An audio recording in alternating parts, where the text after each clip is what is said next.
Je vous le disais tout à l'heure, on a le sentiment que d'abord c'est l'arroseur arrosé, c'est le donneur de leçons qui se prend une terrible leçon, mais au-delà de ça, bien évidemment, les Français sont, à mon avis, abasourdis parce que Oui, c'est inadmissible. c'est une espèce de coterie, une Mais espèce oui, de oui. syndrome du 8e On n'en arrondissement, peut plus de ça, où d'ailleurs. des magistrats copinent avec des grands flics, par exemple, qui copinent eux-mêmes avec des ministres, Et avec des journalistes. avec des journalistes, bien Mais oui, évidemment, évidemment. des politiques de gauche qui font semblant sur nos plateaux de télévision et de radio de ne pas s'entendre avec le politique de droite, mais qui en réalité s'entendent très très bien. Tout le monde s'entend. Tout le monde s'entend bien. Alors qu'est-ce qu'on doit dire, que c'est une espèce de coterie, une maçonnerie, une je ne sais quoi qui est plus forte que tout, qui fait que ces gens-là ont des liens invisibles qui dépassent les clivages que nous voyons sur nos écrans de télévision et que nous entendons dans nos radios. On est perdu. En réalité, moi je mesure à quel point, quand on nous dit la justice est indépendante,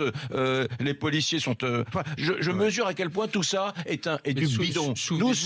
Nous sommes sur une espèce de langage, de posture, qu'on nous sert tous les jours ici sur nos plateaux, hein, et en réalité, il n'y a pas cette indépendance dont on nous parle sans arrêt. Il y a un immense copinage qui se situe dans quelques arrondissements parisiens. Tout le monde se voit joyeusement au restaurant. J'aimerais Et beaucoup que les problèmes qu'on se n'entend règlent pas, comme qui ça, est- à qui coup est de vraiment, SMS. Les c'est problèmes vraiment sont... le fantôme Mais de oui. la République.